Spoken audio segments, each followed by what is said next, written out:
Shoshilinch xabar. Salom do'stlar, kanalda yangi bo'lsangiz obuna bo'lishni unutmang. Barchani Xudoyim o'z panohida asrasin.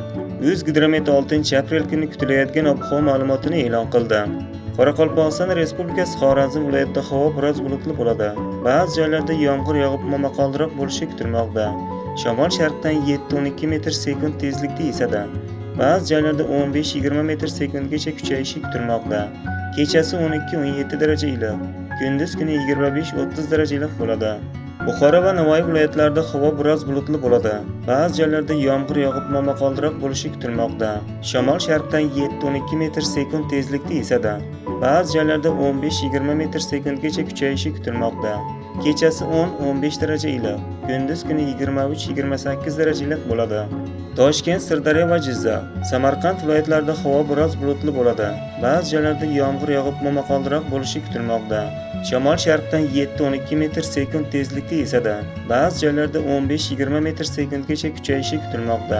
Kechasi 10-15 daraja iliq, kunduz kuni 21-26 daraja iliq bo'ladi. Qashqadaryo va Surxondaryo viloyatlarida havo biroz bulutli bo'ladi. Ba'zi joylarda yomg'ir yog'ib momaqaldiroq bo'lishi kutilmoqda. Shamol sharqdan 7-12 metr/sekund tezlikda esadi. Ba'zi joylarda 15-20 metr/sekundgacha kuchayishi kutilmoqda. Kechasi 13-18 daraja iliq, kunduz kuni 28-33 daraja iliq bo'ladi.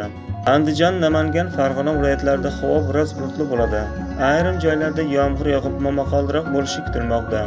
Shamol sharqdan 5-10 metr/sekund tezlikda esadi. Kechasi 10-15 daraja iliq, kunduz kuni 23-28 daraja iliq bo'ladi. Eslatib o'tamiz, avvalroq joriy yilning 4-7 aprel kunlari yomg'ir sababli respublikaning 9 ta viloyatining tog'oldi va tog'li hududlarda sel, suv toshqin hodisalari yuzaga kelishi mumkinligi ma'lum qilingan edi. Shuningdek, 5-8 aprel kunlari kutilayotgan yog'ingarchilik hamda havo haroratining o'zgarishi sababli respublikaning tog'oldi hududlarida qor ko'chish xavfi ham e'lon qilindi.